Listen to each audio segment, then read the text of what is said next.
Dear students, कैसे हैं आप सभी। आई होप अच्छे होंगे, स्वस्थ होंगे और अपने अपनी पढ़ाई में व्यस्त होंगे। डियर स्टूडेंट, लास्ट टाइम हम डिस्कस कर चुके थे नॉर्मलिटी के बारे में।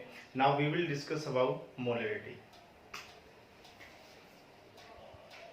मोलरिटी डियर स्टूडेंट, मोलरिटी जो होता है जिसको कैपिटल M से डिनोट करते हैं, और मोलरिटी का जो डेफिनेशन होता है इसको डिफाइन किया जाता है जब number of moles of solute को 1 लीटर या 1000 मिलीलीटर वॉल्यूम ऑफ सॉल्यूशन के अंदर डिसोल्व किया जाता है तो वो सॉल्यूशन की मोलरिटी कहलाती है। तो क्या होता है student, it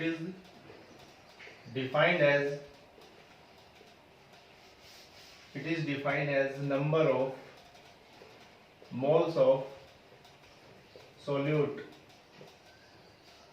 which are dissolved in किसमें, which are dissolved in 1 litre या 1000 मिलीलीटर वॉल्यूम ऑफ सॉल्यूशन। देखिए इसको फार्मूले से देखते हैं। मोलरिटी का मतलब number of moles of solute divided by volume of solution in liter। इसको आप फार्मूला नंबर 1 बोलते हैं। मान लो आपको मोलरिटी निकालनी है, number of moles of solute, और नीचे वॉल्यूम किसका, सॉल्यूशन का। सॉल्यूशन किसमें हो, ml में, तो मल्टीप्लाई किससे करेंगे, 1000 से। इक्वेशन क्या आ गया, सेकंड। अब आपको डियर स्टूडेंट निकालना आना चाहिए number of moles of solute. Number of moles of solute का फार्मूला होता है given mass of solute upon molecular mass of solute. ये 3 फार्मूले पे बेस है किसके, न्यूमेरिकल, मोलरिटी के। तो आई होप आपका क्लियर हुआ होगा तीनों आपके फार्मूले, या आप इसको देख सकते हैं। तो मोलरिटी आपको समझ में आई होगी। पहला formula number of moles of solute upon volume of solution in litre. Second formula number of moles of solute upon volume of solution ml multiply with 1000। Third one, number of moles of solute is equal to given mass of solute upon molecular mass of solute। इसके base के numerical करते हैं। देखिए dear students, 2 numerical problem दी हुई है आपको molarity के base पे, 1 बाई 1 इनको हम सोल्व कर रहे हैं। देखिए डियर स्टूडेंट, फर्स्ट वन में आपको कैलकुलेट करना है मोलरिटी किसका, सोडियम हाइड्रोक्साइड का मिंटू से NaOH का, NaOH का, जिसको डिसोल्व किया जाता है 4 gram of 250 ml volume of solution के अंदर। मिंटू से आपको गिवन मास पता है सॉल्यूट का, मतलब NaOH का कितना, 4 ग्राम। मॉलिक्यूलर मास जो है, मॉलिक्यूलर मास ऑफ सॉल्यूट क्या है, NaOH कितना होता है पता ही आप सभी को, 40 ग्राम। 23, 16 और 1 मॉलिक्यूलर मास 40 ग्राम, पीछे कर चुके हैं डिस्कस। अब आपको फार्मूला भी पता होना चाहिए मोलरिटी का, क्या होता है, number of moles of solute upon क्या, वॉल्यूम ऑफ सॉल्यूशन। किस में दे रखा है, ml में, तो ml में तो मल्टीप्लाई किससे करोगे, 1000 से। तो वॉल्यूम सॉल्यूशन का दिया हुआ है गिवन, वॉल्यूम ऑफ सॉल्यूशन कितना, 250 ml। 3 चीजें दी हुई हैं, मतलब 4 ग्राम दे रखा है, 250 दे रखा है वॉल्यूम। मॉलिक्यूलर मास हमने निकाल लिया, तो मतलब नंबर ऑफ मोल्स निकालने का फार्मूला क्या होता है, नंबर ऑफ मोल्स को n से डिनोट करते हैं, given mass solute Wb upon Mb। B का मतलब सॉल्यूट बोल रहे हैं, A का मतलब सॉल्वेंट बोलेंगे आप सॉल्यूशन के अंदर। And number of moles of solute जो है आपका क्या होगा, वेट ऑफ सॉल्यूट या given mass of solute upon में उसका मॉलिक्यूलर मास। तो नंबर ऑफ मोल्स निकाल लीजिए, n क्या जाएगा, Wb, गिवन मास कितना है 4 ग्राम, मॉलिक्यूलर मास कितना आया 40 ग्राम, ग्राम ग्राम कैंसिल, 4 से 4 गया, 1/10 मतलब 0.8। 0.1 आपका क्या आ गया, नंबर ऑफ मोल्स आ गया। वॉल्यूम यहाँ पे आप पुट करें, मोलरिटी कैपिटल एम से डिनोट कर रहे हैं, 0.1 आ गया, नीचे वॉल्यूम 250 आ गया, मल्टीप्लाई किससे किया, 1000 से, 25 चौके 100, आपका 0.4 m आंसर आ जाएगा। ओके डियर स्टूडेंट, इस प्रकार से आप इसको सॉल्व करेंगे। आइए अब सेकंड प्रॉब्लम लेते हैं। देखिए डियर स्टूडेंट, सेकंड प्रॉब्लम जो है आपकी, उसमें क्या करना है, मोलरिटी निकालना है किसका, ऑक्सैलिक एसिड का। कितना ग्राम दे रखा है, गिवन 6.3 ग्राम, जिसको डिसोल्व किस में कर रखा है, 250 सेंटीमीटर क्यूब या ml बोल सकते हो, वॉल्यूम ऑफ सॉल्यूशन के अंदर। सेम प्रोसेस, सबसे पहले given mass of solute, solute क्या है, ऑक्सैलिक एसिड, ऑक्सैलिक एसिड आपका क्या 6.3 ग्राम दे रखा है। डियर स्टूडेंट, इसका फार्मूला याद होना चाहिए, तभी आप मोलिकुलर मास निकाल पाएंगे। इसका फार्मूला होता है COH.2H2। अब इसका मोलिकुलर मास निकालना आपको, molecular mass of oxalic acid. देखिए, एक कार्बन का मास 12, दो का कितना हो गया 24 प्लस एक ऑक्सीजन का कितना होता है 16, 4 दे रखे हैं, कितने हो गए बोलो, यहाँ पे कितना हो गया 64 प्लस 24 प्लस एक हाइड्रोजन का, एक दो का कितना हुआ 2, ये एक कर लो, जोड़ लो प्लस में। आपको पता है H2O में 2 हाइड्रोजन का 2, एक ऑक्सीजन का 16, तो 16 2 18, 18 दूनी 36, 36 ही हो गया टोटल। तो ये टोटल आप काउंट करें कितना हुआ, ये आपका जाएगा 6 2 8 8 12 12 और 4 कितना हुआ 6 1 3 3 और 6 9 9 और 3 9 और 3 12 126 ग्राम, 126 ग्राम आपका आ जाएगा क्या मोलिकुलर मास। अब यहां से आप वही same WB/MB number of moles निकालने सॉल्यूट के। गिवन मास 6.3 ग्राम दे रखा है, मोलिकुलर मास 126 ग्राम दे रखा है, ग्राम ग्राम कैंसिल, 63 दूनी 126, तो 1 बटा कितना आ गया 20, और इसको करेंगे सॉल्व तो क्या जाएगा 0.05, इसके समथिंग आपका आ जाएगा। अब आपको फार्मूला पता है, क्या होता है molarity, number of moles of solute divide by volume of solution. इसमें दे रखा है ml में, सेंटीमीटर को ml, तो मल्टीप्लाई किससे करना है 1000 से, ये फार्मूला आपने पुट करना है।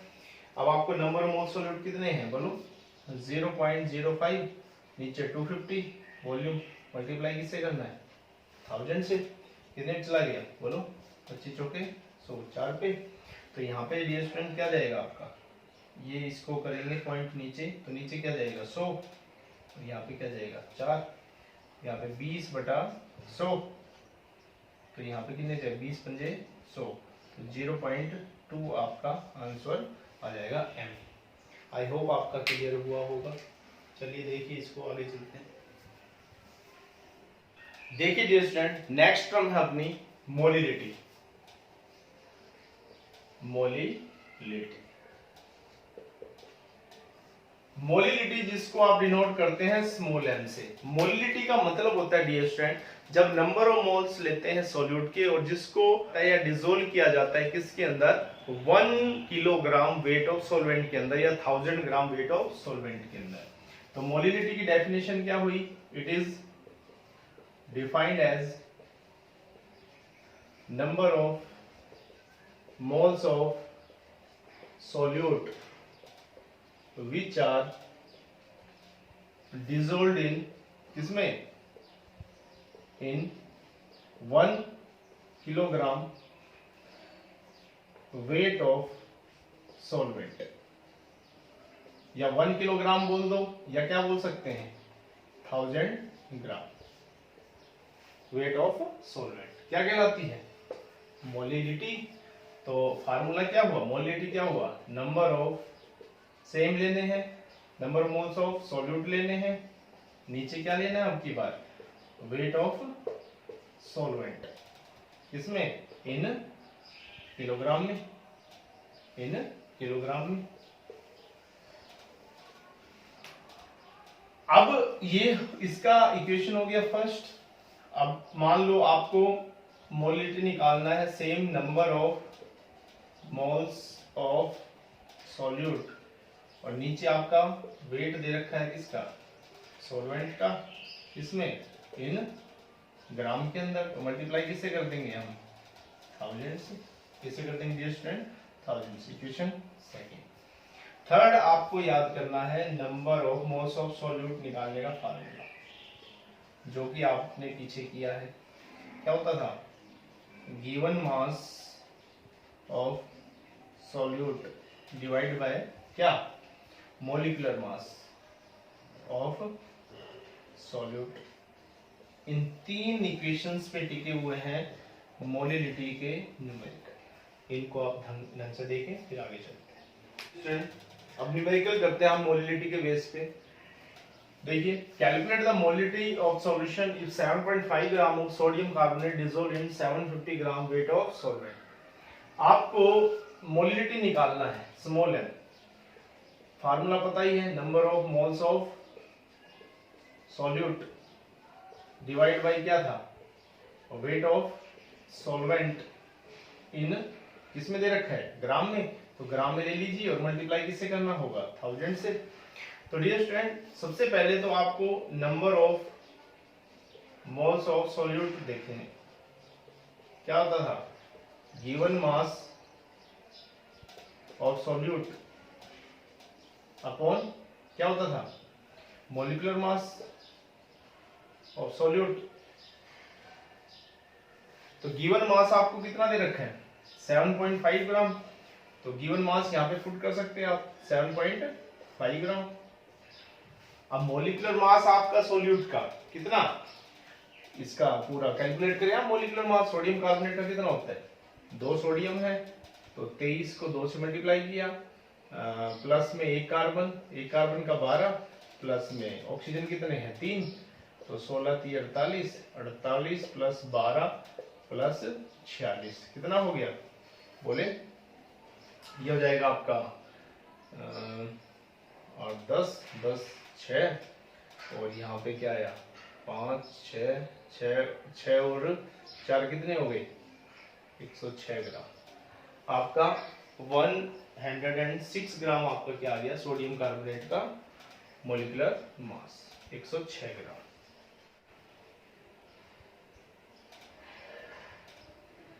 अब इसका यहाँ पे लगभग जो भी आएगा, फिर आगे चलते हैं। फिर ये आपका आ गया। अब इसमें पुट कर दीजिए 7.5 बाई 106, और वेट सॉल्वेंट का ग्राम में दे रखा है 750, मल्टीप्लाई किससे किया, 1000 से। अब कट पिट के जो आ जाएगा वो आपका क्या जाएगा, मोलिलिटी। ओके, आई होप आपका क्लियर हुआ होगा। इस टाइप के आप न्यूमेरिकल करके देखना, इजीली इसे हो जाएंगे सारे, कोई दिक्कत नहीं आने वाली। तो फार्मूले को समझिए कैसे क्या करना है आपको, फिर उसके बाद चलते हैं next. Dear student, next term हम बात करते हैं पार्ट्स पर मिलियन। पार्ट्स पर मिलियन, जिसको आप शॉर्ट फॉर्म में पीपीएम बोल सकते हो, पार्ट्स पर मिलियन। डियर स्टूडेंट, 1 मिलियन का मतलब होता है 10 टू पावर 6, मतलब 10 लाख।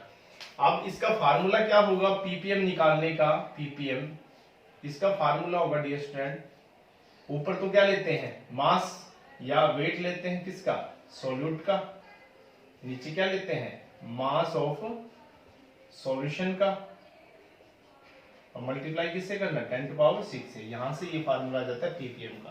पीपीएम की आवश्यकता किस चीज में होती है, पीपीएम जो मेजर करता है हार्मफुल गैसेज है, उसको मेजर करने के लिए पीपीएम की आवश्यकता होती है। हार्मफुल गैस की मेजरमेंट के लिए कि कितने अमाउंट में प्रेजेंट है वो एटमॉस्फेयर के अंदर। फॉर एग्जांपल SO2 हो गया, CO हो गया, ये जो हार्मफुल गैसेज होती है एटमॉस्फेयर में, इनका मात्रा पता लगाने के लिए, इनकी कंसंट्रेशन को मेजर करने के लिए पीपीएम की आवश्यकता होती है।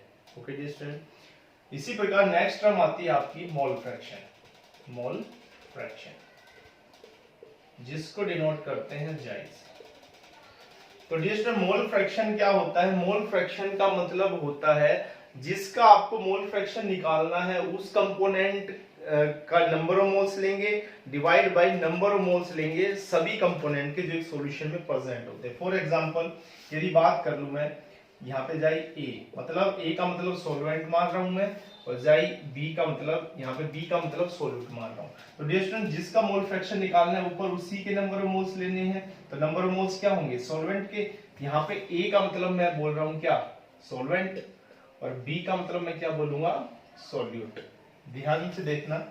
तो नीचे क्या है, एक सॉल्यूशन में दो ही तो कंपोनेंट होते हैं, कौन से सॉल्यूट और सॉल्वेंट। तो number of moles of that component to the total number of moles of all the component, तो Na प्लस Nb। इसी प्रकार जाई भी क्या होगा Nb upon Na plus Nb।